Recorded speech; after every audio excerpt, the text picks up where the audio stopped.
ही 30 वर्षाची आहे. तिची 2 सिझेरियन झाली होती. पण सिझेरियन झाल्यापासून सतत 3 वर्ष तिला पोटात खेचल्यासारख्या वेदना होत होत्या. सोनोग्राफी केली. सोनोग्राफीत लक्षात आलं की तिचं गर्भाशय पोटाच्या पुढच्या भिंतीला अगदी वरपर्यंत चिकटलेलं होतं. कितीही औषधं घेतली तरी तिला आराम मिळत नव्हता.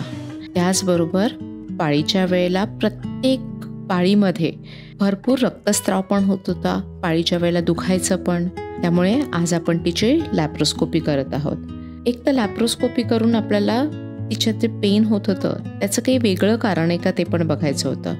कारण कधी एंडोमेट्रिओसिसमुळे दुखू शकतं किंवा ॲडेजन्स आतमध्ये असू शकतात म्हणून दुखू शकतं, तर ते आपल्याला बघायचं होतं. तर लॅप्रोस्कोपीमध्ये असं आपल्या लक्षात आलं आहे की गर्भाशय पोटाच्या भिंतीला घट्ट चिकटलेलं आहे आणि बऱ्यापैकी ते वर होतं.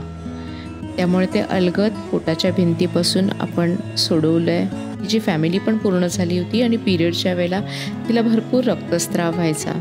म्हणून तिच्या गर्भाशयात हार्मोन रिलीज करणारं इंट्रायुट्राइन डिव्हाइस बसवलं आहे आणि त्यामुळे तिला ब्लिडिंग कंट्रोल होण्यासाठी आयुष्यभर औषधसुद्धा घ्यायला लागणार नाही.